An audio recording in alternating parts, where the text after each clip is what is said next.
नमस्कार दोस्तों, स्वागत है आपका जीके गुरु यूट्यूब चैनल पर। दोस्तों, इस वीडियो में मैं आपको बताऊंगा बाबर के बारे में कि बाबर कौन था, बाबर कौन से वंश से था, बाबर का जन्म कब हुआ, बाबर की मृत्यु कैसे हुई, कब हुई, बाबर की माता पिता का क्या नाम था और बाबर के बारे में बहुत सारी जानकारी इस वीडियो में मैं आपको दूंगा।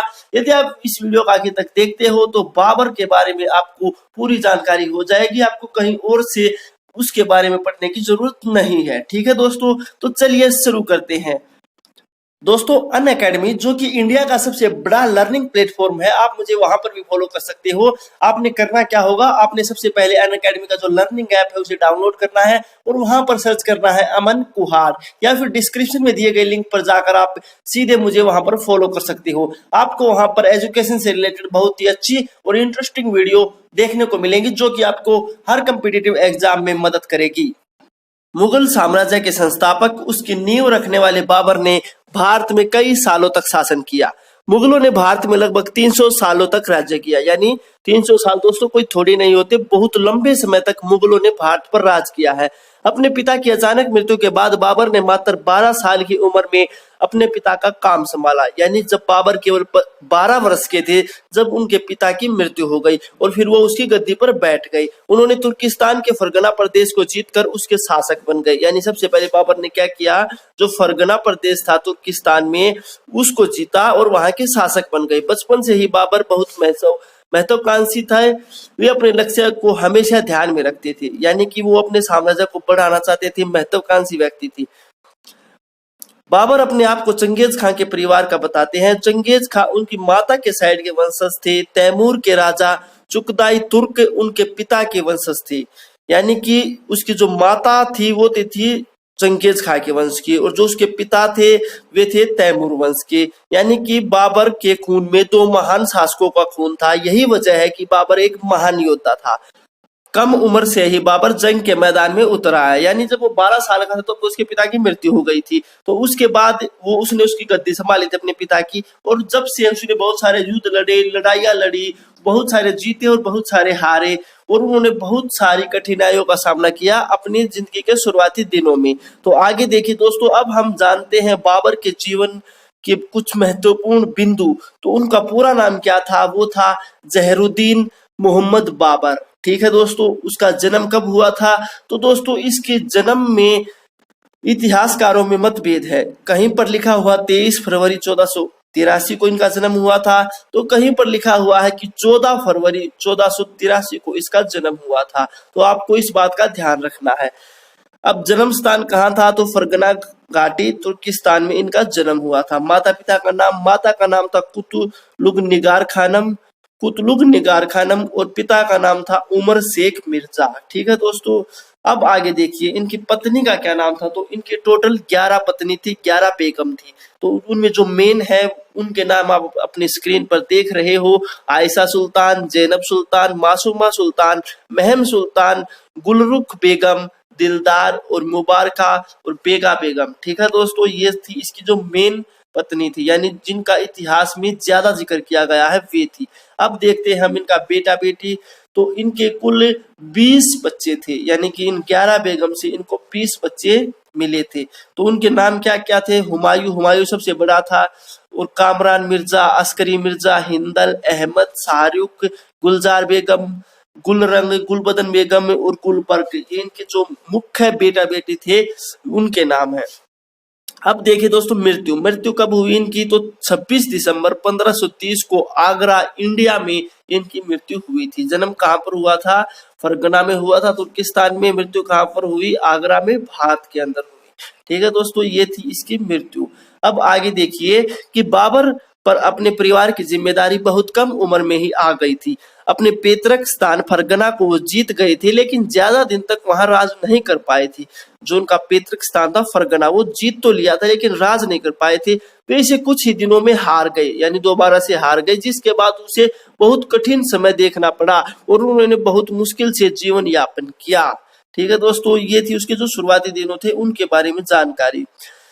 इस मुश्किल समय में भी उनके कुछ वफादारों ने उनका साथ नहीं छोड़ा, यानी बाबर के जो वफादार थे वे बहुत ही अच्छे थे। कुछ सालों बाद जब उसके दुश्मन एक दूसरे से दुश्मनी निभा रहे थे तब इस बात का फायदा बाबर ने उठाया और वो 1502 में अफगानिस्तान के काबुल को जीत लिया। ठीक है, यानी कि जो उसके दुश्मन थे ना, वे आपस में लड़ रहे थे, तो इस बात का फायदा बाबर ने उठाया और उन पर आक्रमण कर दिया। जो अफगानिस्तान का काबुल था वो 1502 में बाबर ने जीत लिया।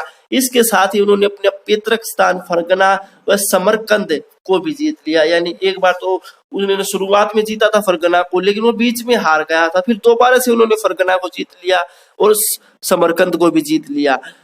बाबर की 11 बेगम थी, जिससे उसको 20 बच्चे हुए थे। ये बात मैंने आपको पहले ही बता दी। बाबर का पहला बेटा हुमायूं था, जिसे उसने अपना उत्तराधिकारी बनाया था। ठीक है, ये भी मुख्य इंपोर्टेंट लाइन है, इसे आप याद रखना। मध्य एशिया में जब बाबर अपना साम्राज्य नहीं फैला पाया, तब उसकी नजर भारत पर हुई। उस समय भारत की राजनीतिक स्थिति बाबर को अपना साम्राज्य फैलाने के लिए उचित लग रही थी। देखिए दोस्तों, जब वो मध्य एशिया में था तो वो अपना साम्राज्य ज्यादा नहीं फैला पाया, बस छोटे ही साम्राज्य से उसने अपने आप को संतुष्ट करना पड़ा। लेकिन जब उसने भारत को देखा तो भारत में जो राजनीतिक स्थिति थी वो अच्छी नहीं थी। क्यों नहीं थी? क्योंकि जो राजा थे ना भारत के, वे आपस में लड़ रहे थे उस टाइम पे। तो बाबर ने सोचा क्यों ना मैं भारत में जाकर शासन करूं, यानी कि उस लड़ाई का फायदा उठाऊं। उस समय दिल्ली के सुल्तान बहुत सी लड़ाइयां हार रहे थे, जिस वजह से विघटन की स्थिति उत्पन्न हो गई थी।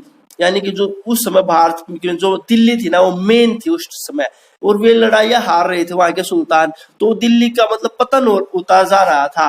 भारत के उत्तरी क्षेत्र में कुछ प्रदेश अफगान और राजपूत के अंदर थे, जैसे जो हरियाणा पंजाब वाला उत्तरी क्षेत्र है यूपी, यहाँ पर अफगान और राजपूतों का शासन था।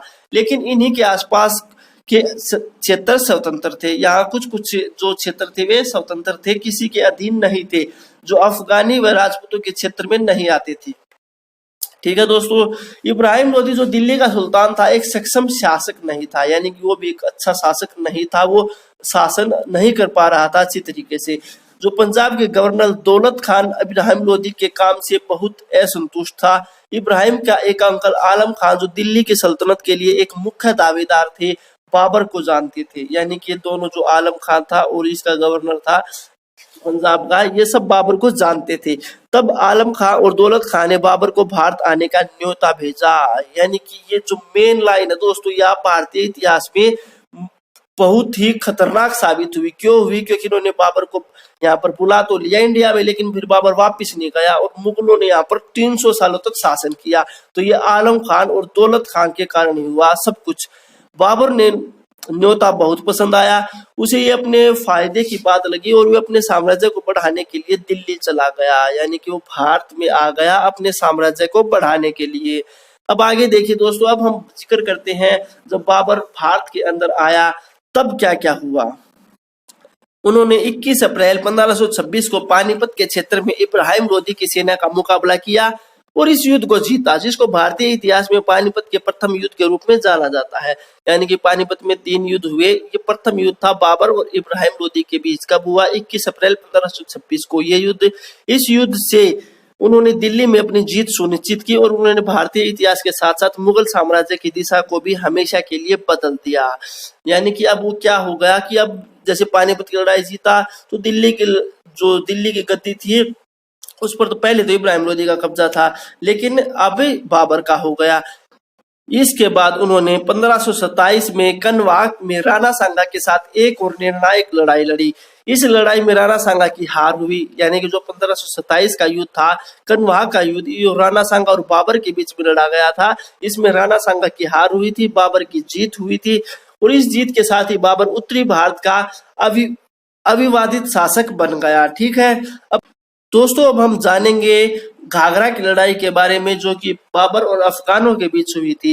राजपूतों को हराने के बाद बाबर को अफगानी शासक, जो कि बिहार व बंगाल के में राज्य कर रहे थे, उनके विरोध का सामना करना पड़ा। मई 1529 में बाबर ने घाघरा के सभी अफगानी शासकों को हरा दिया। यानी घाघरा की लड़ाई थी वो भी बाबर ने जीत ली। बाबर अब तक एक मजबूत शासक बन गया था, जिसे कोई भी हरा नहीं सकता था। इसके बाद एक विशाल सेना तैयार हो गई थी। कोई भी राजा बाबर को चुनौती देने से डरता था। यानी कि अब ये जब भारत में आ जाए तो ये अकेला था, लेकिन अब इसने क्या किया, बहुत विशाल सेना तैयार कर ली, एक मजबूत शासक बन गया। अब कोई भी राजा इसको चुनौती नहीं देता था युद्ध के लिए, क्योंकि उन्हें पता था कि बाबर एक अब मजबूत शासक बन चुका है। ऐसे में बाबर ने भारत में तेजी से शासन फैलाया। वो देश के कई कोनों में गया और वहां उसने बहुत लूट मचाई।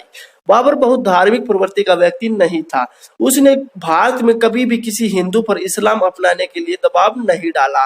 यानी कि जो आगे आने वाले जो मुगल शासक थे उन्होंने हिंदुओं पर कहा कि भैया आप इस्लाम को अपनाओ, इस्लाम को बढ़ावा दिया, बहुत ज्यादा जबरदस्ती भी इस्लाम को अपनवाया हिंदू लोगों पर। लेकिन बाबर ने ऐसा नहीं किया, वो ज्यादा धार्मिक प्रवृत्ति का व्यक्ति नहीं था।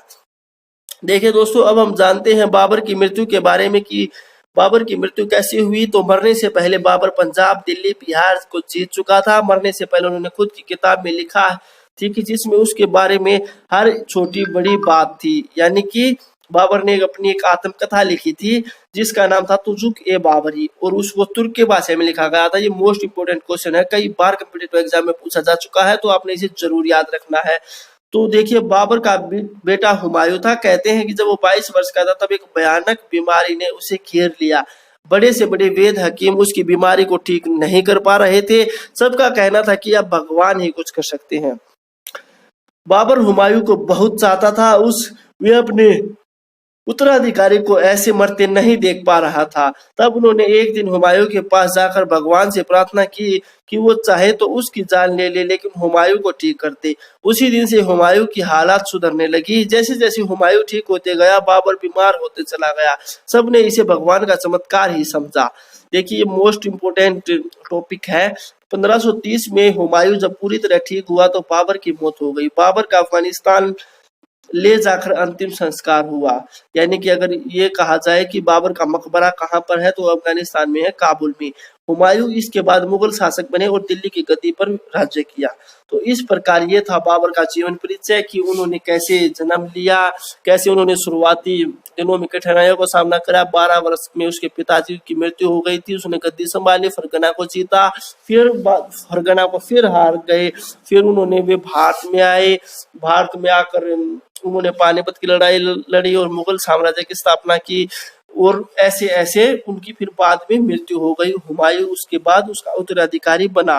तो दोस्तों, ये वीडियो आपको कैसी लगी आपने कमेंट करके जरूर बताना है। अगर पसंद आई हो तो लाइक करना है, अपने दोस्तों में शेयर करना है, और ऐसी ही एजुकेशन से रिलेटेड बहुत ही अच्छी और इंटरेस्टिंग वीडियो पाने के लिए इस चैनल को सब्सक्राइब कर लेना है। तो धन्यवाद दोस्तों, मिलते हैं अगले वीडियो में एक नए टॉपिक के साथ।